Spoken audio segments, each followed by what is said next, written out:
Welcome to the White Wall Cinema Podcast. Today we'll be discussing Martin Scorsese's underappreciated 1974 classic, Alice Doesn't Live Here Anymore, starring Ellen Burstyn.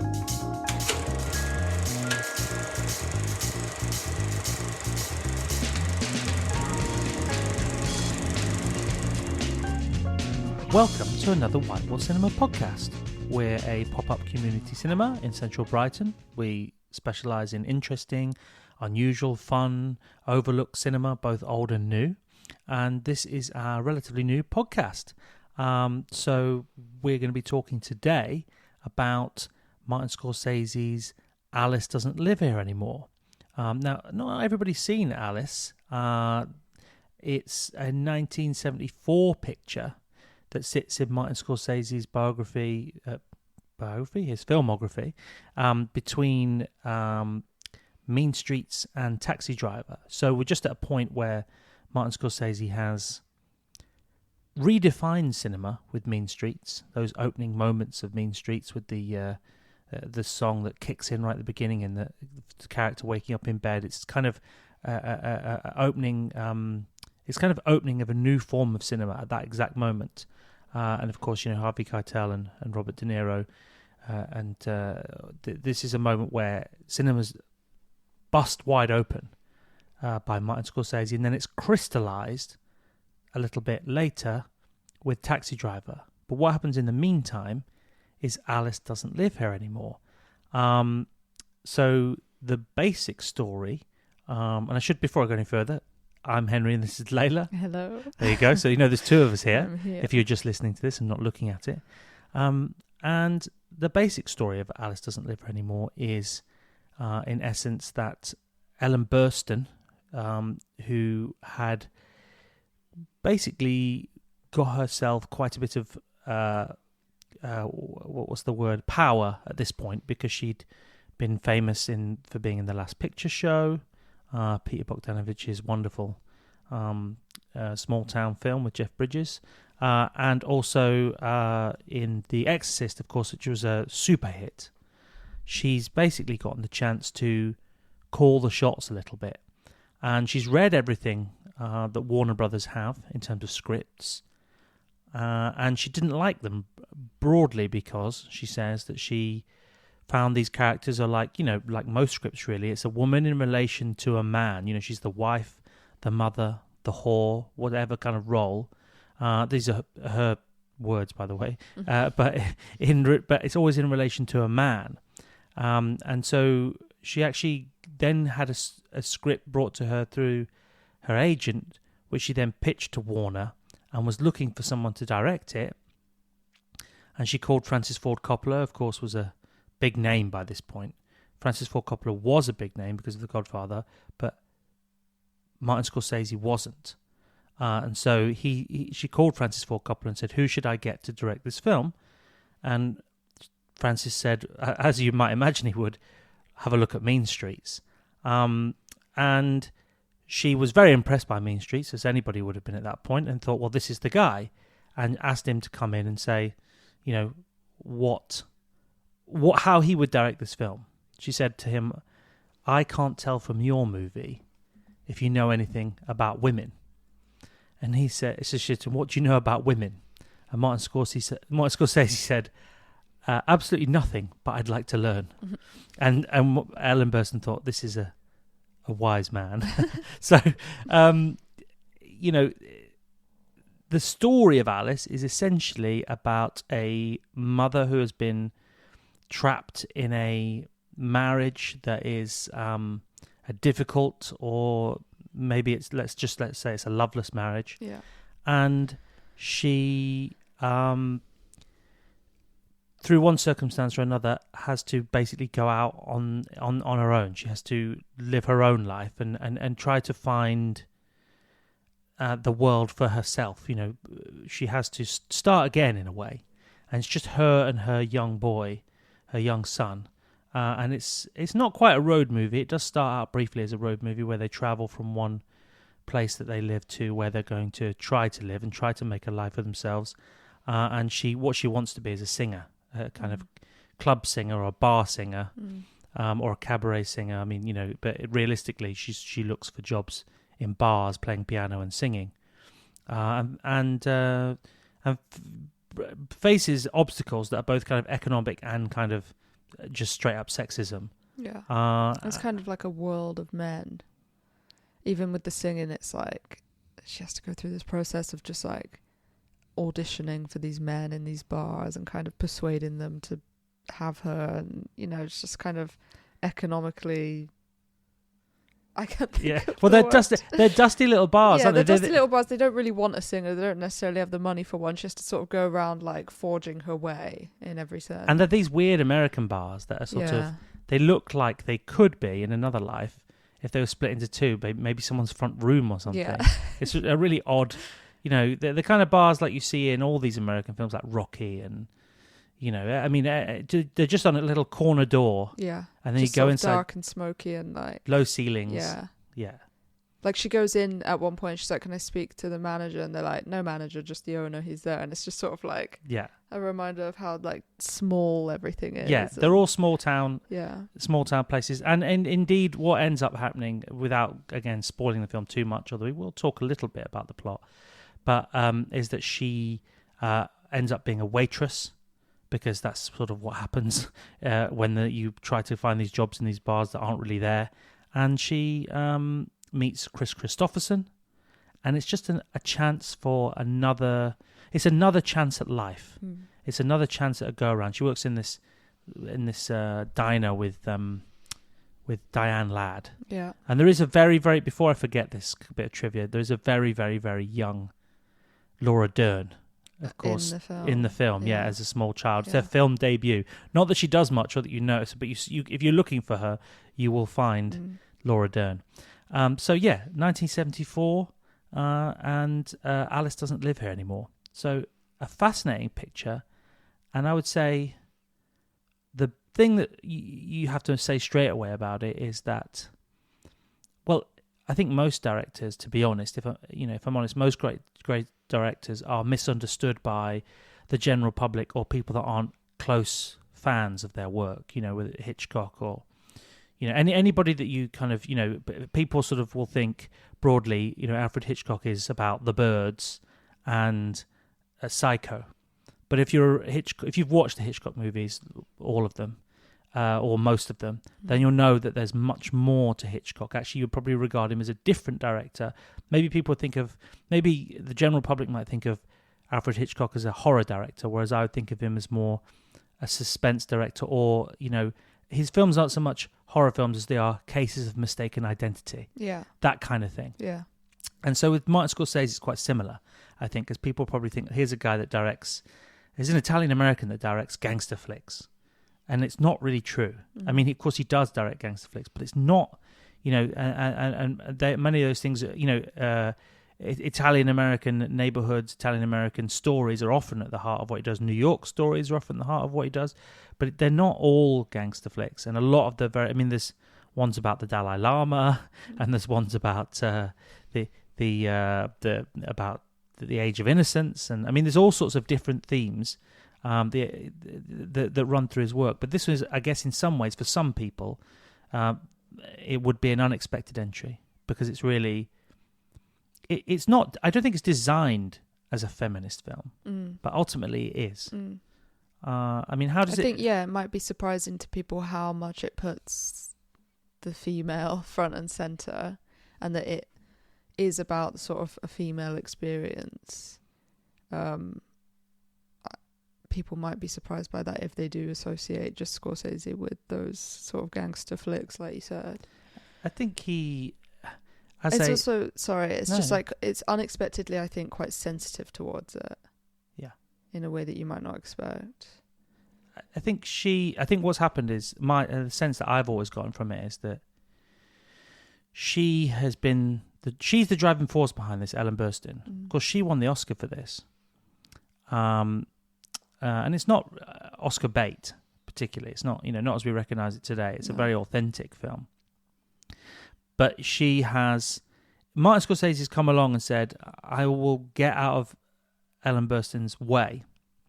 But then as the film has gone on in the earlier stages of the production, she's recognised his talent, and in terms of directing, maybe not in terms of producing or some of the story elements, because there's a lot of Ellen Burstyn kind of autobiographical elements, which we'll come back to in a minute. But she's gotten out of his way because it does feel like a Martin Scorsese film. Yeah. Right. Which is funny. Well, I said to you, I read some of the criticism of the film, and one critic at the time sort of accused Scorsese of being too kind of heavy-handed with the camera in this film. Yeah. Like, took issue with that. And I just didn't find that. No. I found that, he obviously puts his stamp on it. Like, right from the beginning, there's like a swooping shot down onto the house. Yeah. And it just feels like Scorsese. Yeah. But it's not like... It doesn't get in the way of her performance in any way, and it always serves a purpose. That was my interpretation. So I was surprised to see that criticism. Well, his camera moves always do serve a purpose for the story.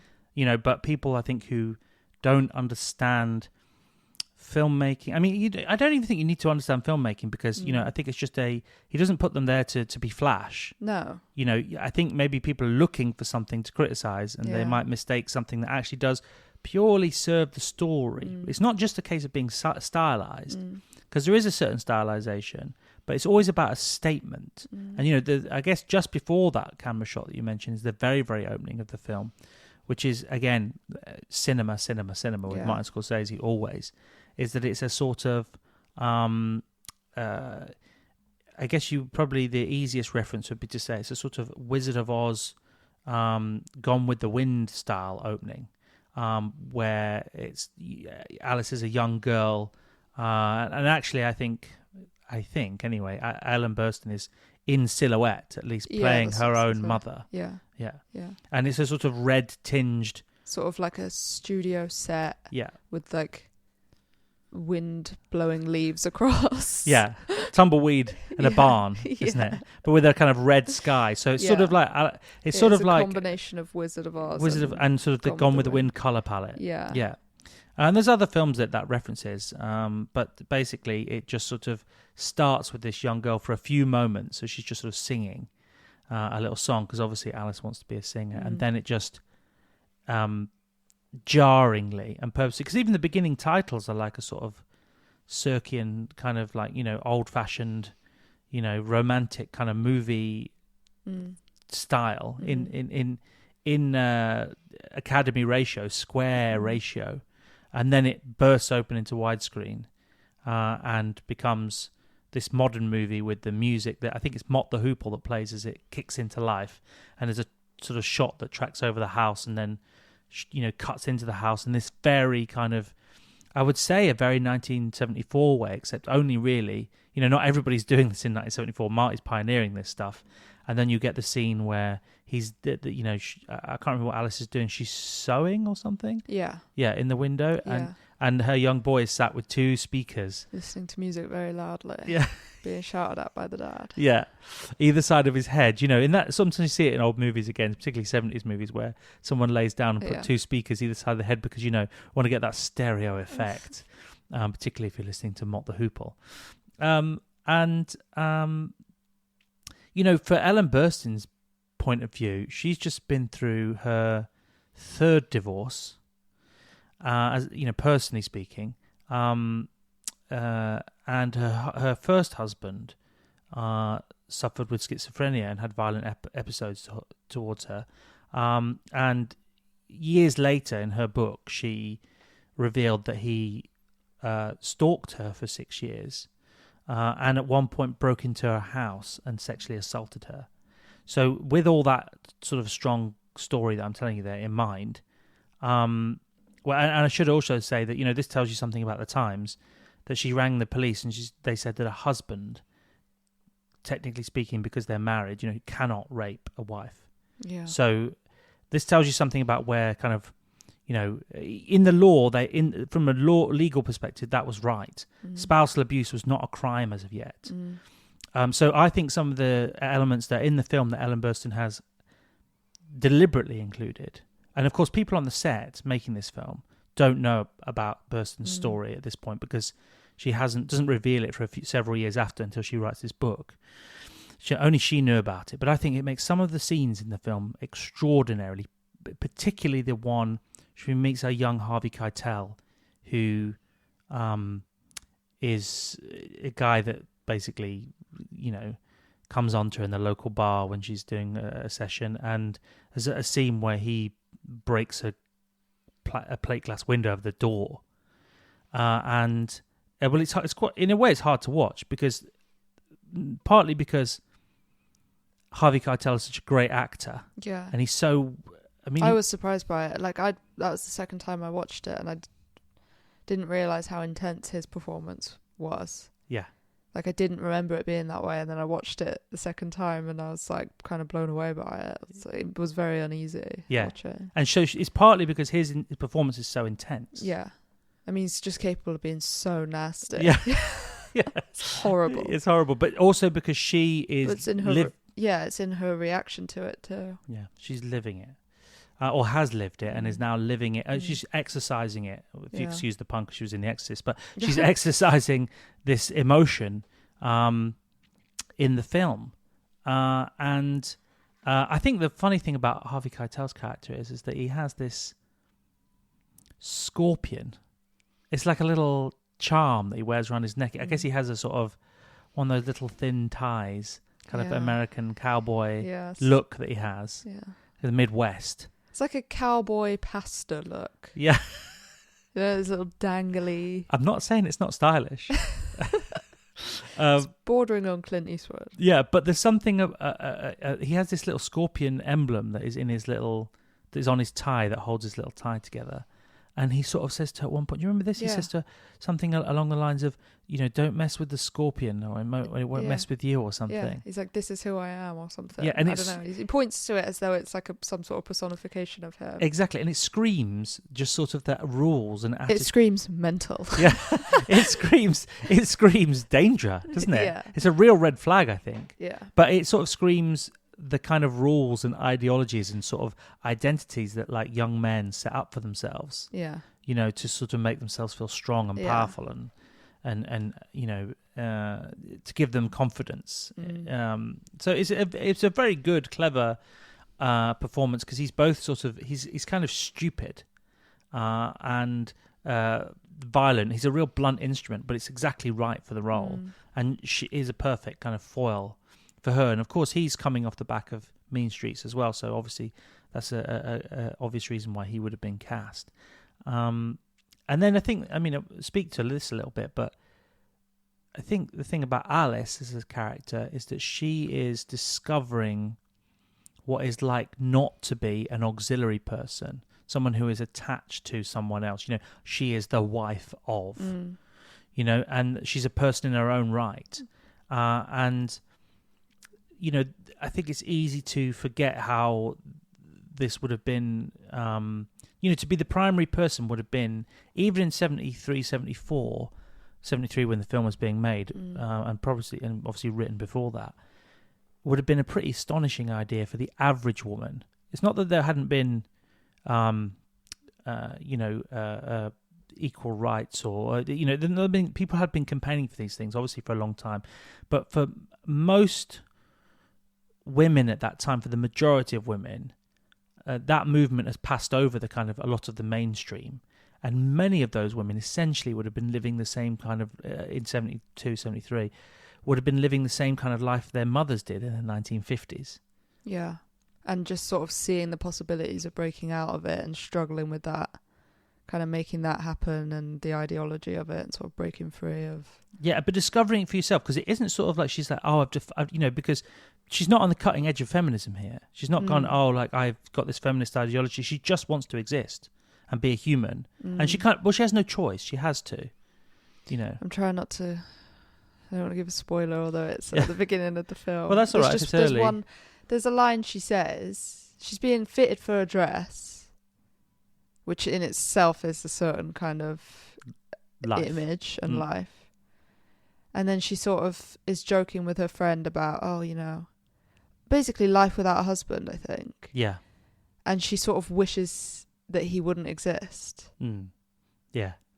And later on, when she's made to go off on her own, she's a little bit like, I've made this happen. Yeah.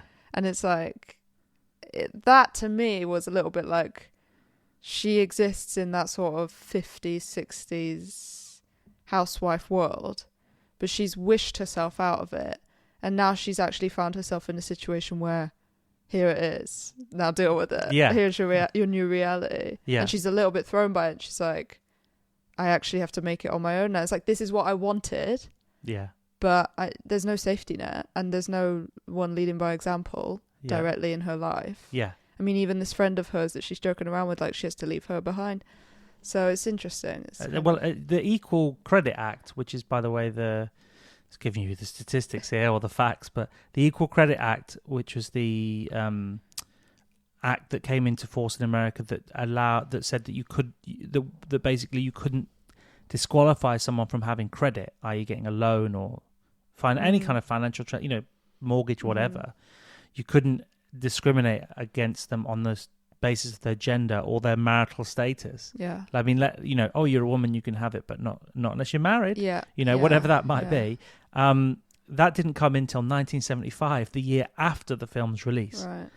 So, equality it's hard to, I mean, you can look back at kind of the movements in feminism and equality and be easily fooled into thinking that these are crossed over into the mainstream by this point. But of course, for the average woman, it hadn't. And that's why, another reason why it's such a great film, because again, it isn't a feminist film by design. It just is inherently. Yeah. It is and the film, is just the idea that it's a film from a woman's point of view in 1974. You think of all the great cinema in the kind of a great flowering of American cinema that happened in the 70s. There's very few of them that are centrally a woman's story. No, and I think also not just about being a woman or being a woman and trying to exist with or without a man, but also being a mother. And showing that perspective in cinema in a very central role. I mean, I can't think of other examples. Even since then, I don't know if you see that much. Yeah.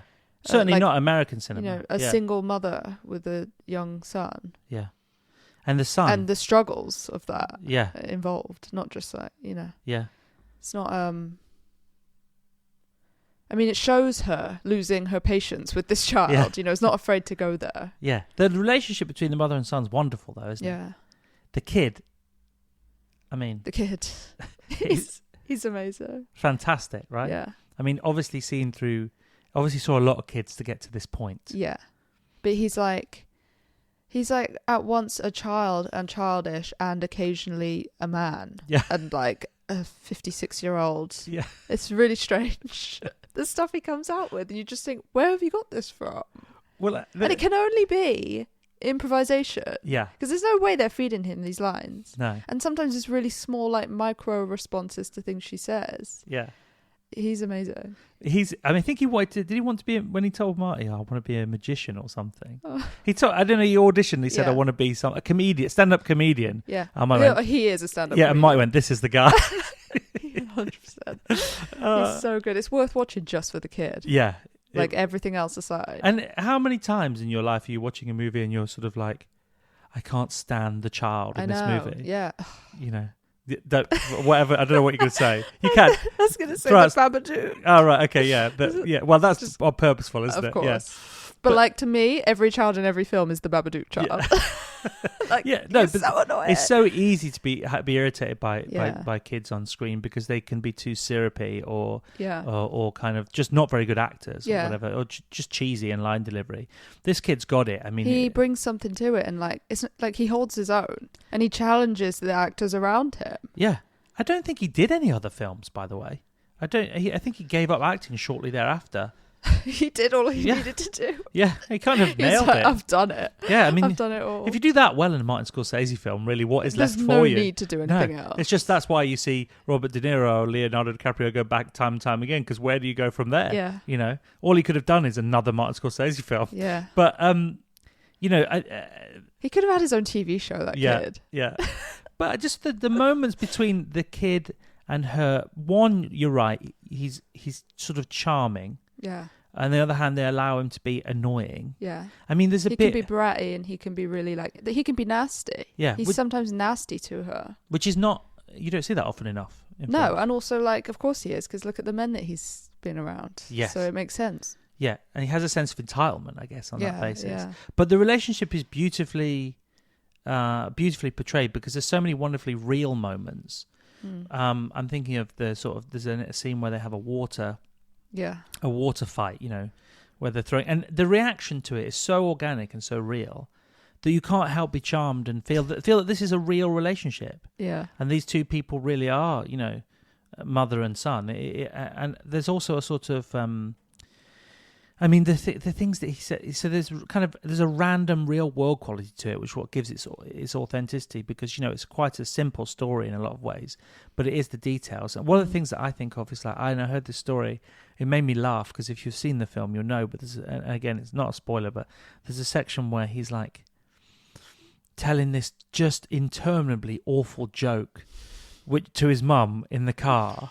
Which isn't funny in the slightest. No. But it's one of those jokes that kids tell that you can't even understand, like, what it is. Where have they got this from? And why do they find it funny? And what is the punchline? Yeah, it doesn't make any sense.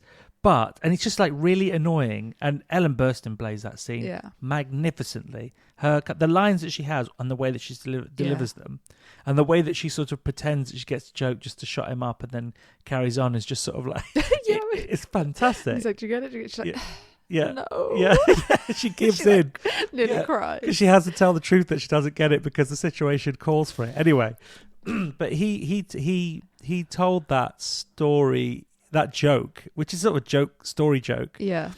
To Martin Scorsese as they're like driving to set, and he's telling him it over and over again, and Marty's like, I don't get it. Like what? Oh, what? Over and over again, and Marty like just found it so annoying. But also, if you ever see Marty discussing things, or you've spent enough time watching footage of Marty, you'll know that he also finds this sort of thing hilarious. Yeah. And that he's genuinely like... He's laughing at his own... Yeah, everything... The situation that he's been put in. Yeah. So, yeah, it is really enjoyable. But he thought, well, this is just going to have to go in the movie. And it comes up a couple of times in the movie, but it's only a small detail. But it speaks to... Well, it allows everyone's acting... and everyone's kind of performance is first class, and these little moments which have to be done organically, which is it's all well doing a big moment when there are some brilliant moments where there are tears and there has to be a kind of big admission of something or a kind of opening up about something, but really the move and those bits are wonderful. Yeah. But the bits that really make it are the small, organic, truthful interactions, which are really hard to do on screen because you've got to show, a kind of rehearsed authenticity, because the improv won't be necessarily just straight in the scene. Yeah. It'll have been improved and then you might have performed. to do it again several times. Yeah. But they all do it so brilliantly. It's a special film from so many small details all the way through. Everybody, even some of the actors who are clearly not professional actors. Yeah, they just seem like real people. Yeah. But then I think, is her name Diane Ladd? Yes. Sorry.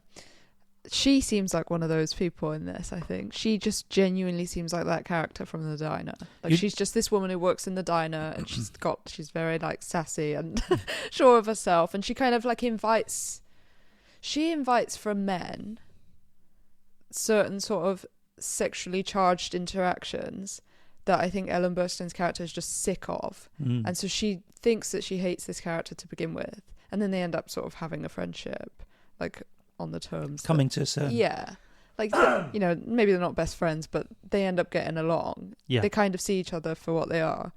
But her character, I think, is really well done. You wouldn't question that. You would just think this is who Diane Ladd was. You wouldn't think she had any other personality, would you, than this? No, it seems really genuine. She seems like she's someone that works... Sometimes at there are Mel's Diner or whatever there are sometimes these people that get cast in these small parts, like the guys that run the bar or whatever, who are just some... They're not even extras. They might just be non-professional actors, that just put in for a bit of reality. She seems like that, and she's in a major role.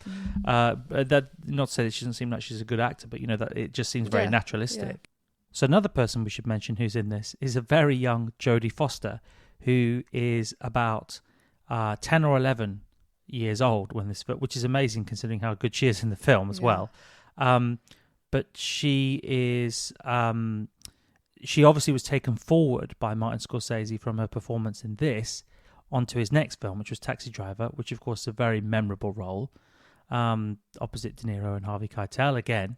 And she, I mean, it's amazing when you think that she is, like a year after this, she's basically, it's not the year after this, it's 75 actually, filmed 74, in 76, she's in her next run of films, it's 5 films. I had a look at what the films were.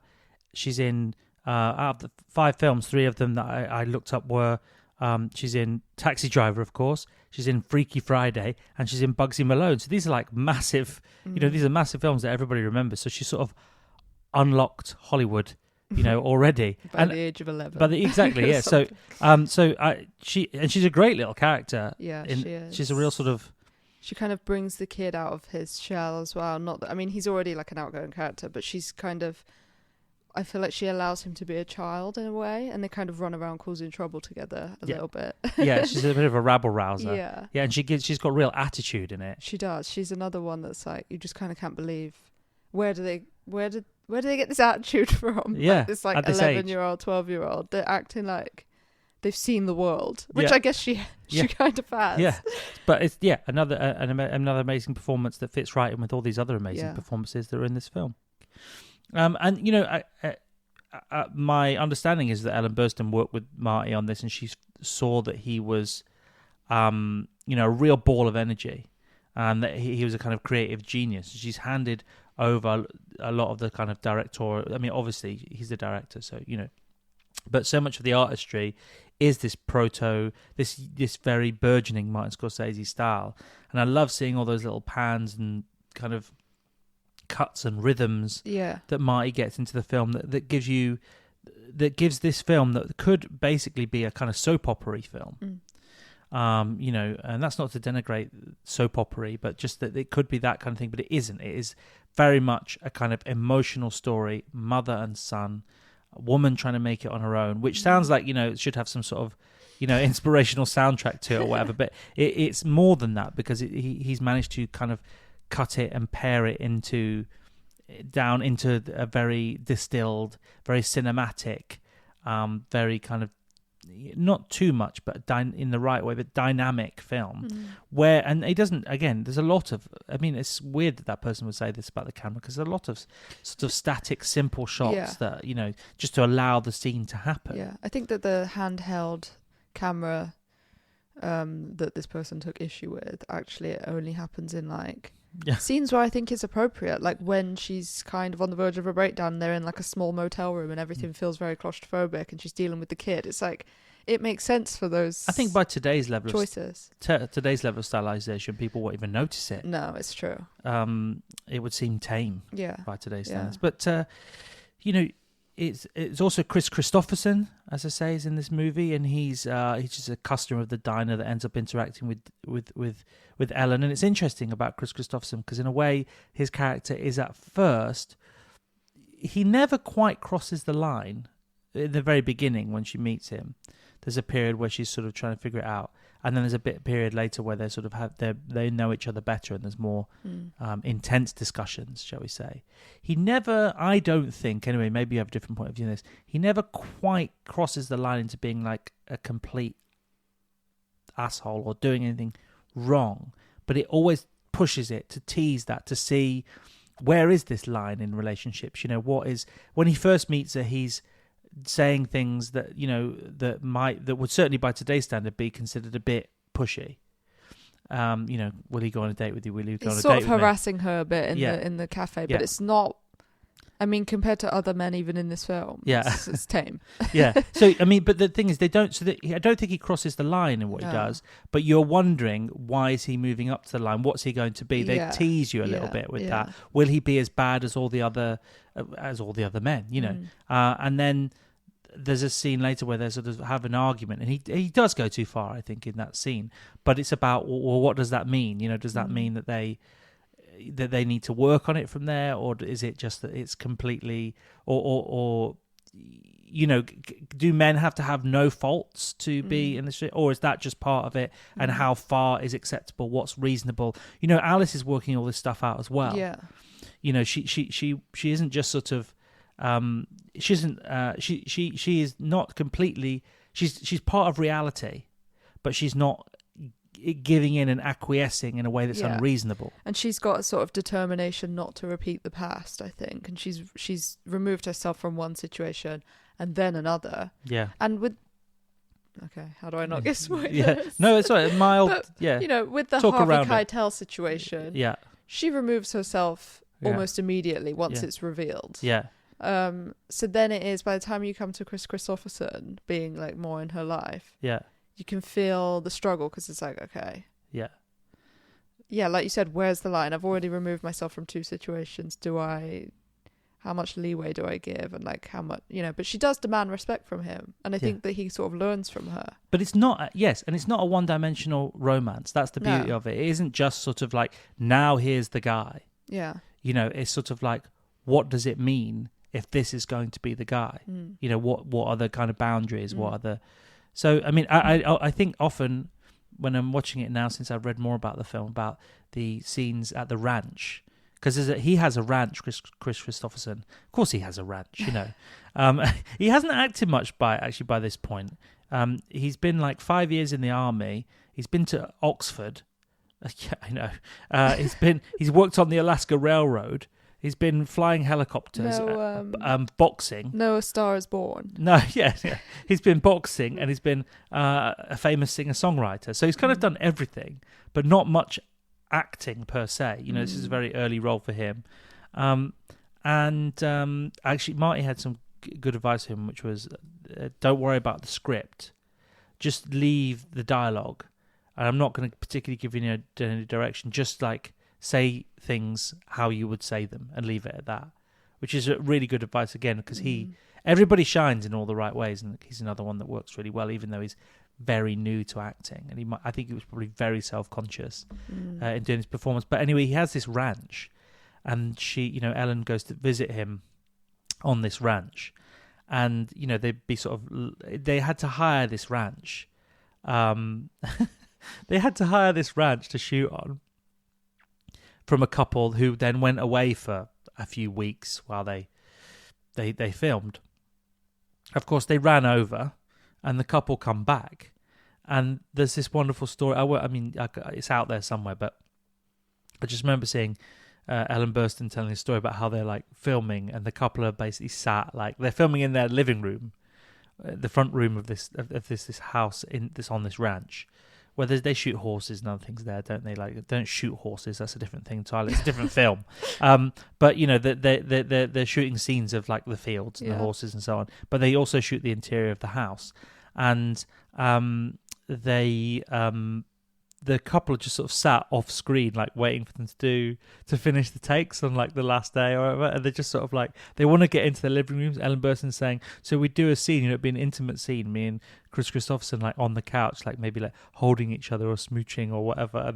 And then Marty, they say cut, and Marty'd be like, I think let's go again. And they'd be like, what was wrong with that one? Why don't you just use that one? It's fine, because they just wanted them out. Yeah. So they had to do some of those most intimate scenes. You know, I think Ellen Burstyn said something like, has anyone ever shot a movie under these circumstances? It's very unusual. So there's a whole section of the film that's like done under this pressure, but you'd never know it, because it's also wonderfully naturalistic, and you know the cast have done such a great job.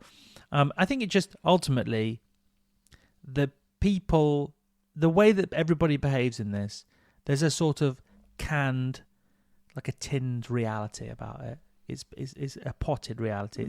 It's obviously sort of compressed into this story, but there is everybody's interactions and everything about it there is a real reality about it, and that's the thing I think that makes Alice sing, and she does sing. By the way, those singing scenes, I find them to be really fascinating, because when she's auditioning for someone or when she's singing in a piano bar, they're kind of transcendent, because she isn't, even at the beginning when the moment after she's freed from her husband, right in the beginning, the first thing she does is get on piano and sing like a bird, like she's literally free. She literally spreads her wings at that moment, doesn't she? It's a fantastic scene. And every time she sings, you get this, you know, because obviously Ellen Burstyn's singing, and I'm saying this to illustrate a point in a way because it makes it sound like she's bad. She isn't. She's not the best singer in the world, but it's very transcendent and very powerful. And it is something about Burstyn's charisma that draws you into those scenes, because you see her singing. It's not that she has a bad voice. It's just that she's not, I don't know, Mariah Carey or whatever. I mean, God, maybe that's an awful thing to listen to, but you know what I mean? Like, she's not like a great vocalist, but but she is, in a way, a great vocalist. She's great sort of exactly who you would think is in this world at this time, going around trying to be a singer in these bars. Yes. Like, it makes total sense. And that's the surface of it as well. But then behind it, that's the beauty, isn't it? But when you know the whole story of her, there's such a richness to the character that you get that weird juxtaposition between the facade of a woman who's trying to sing in piano bars and then a real woman that is behind it and her life story and who she is. Yeah. Of course, this is Burstyn reaching her peak here. She won the Oscar for it, as I say. The same year, she won a Tony Award for a stage play she was doing. And, again, with Scorsese reaching his peak. About to, where would we go from there? Taxi Driver, Raging Bull, Goodfellas, The Departed. The list is endless with Scorsese in terms of great cinema. And, he's paying tribute to the past whilst leaning very much into that, let's say, feminist future, female future. But breaking free dramatically from, again, traditions of cinema whilst paying. There's so many good things about Alice Doesn't Live Here Anymore. I can't. It's a recommended movie, wouldn't you say? Definitely. Yeah. And I've watched it twice, obviously, and like I said earlier, and I just think on the second watch, I just forgot how good it was. Yeah. And I was watching it, I was like, oh my God, she's amazing. Yeah. And the kid's amazing. Like, it's just worth watching just for both their performances. And we've done screenings of this, or even just like watched it with friends, should I say, where we've screened it. I'm using this word "screened it," but we've shown friends this movie. We put on film screenings. We do put on film screenings, yeah. But we will screen a movie for a friend, and people will sort of have no, they'll know Martin Scorsese, they'll know Ellen Burstyn, but they'll have no concept of this movie, and just I think always people are surprised at how good this movie is. Yeah. And I think it's going to be one of those movies. It's just one of those films that stays with you and is sort of touching. Yeah. Sorry to use that weird word, but it is. Yeah. Because it leaves a mark, and you think it's one of those films that gives you a glimpse into a life that you don't always see. And it's empathetic towards the characters, and it's not just like binary between good and bad people. It's just a real portrait. And weirdly, there's a television series that spawned from it. Did you know that? Really? Yeah, with Diane Ladd was in it. Oh, but she didn't play that same character. She played a different character. Apparently, I don't know about this. Apparently, it ran for years.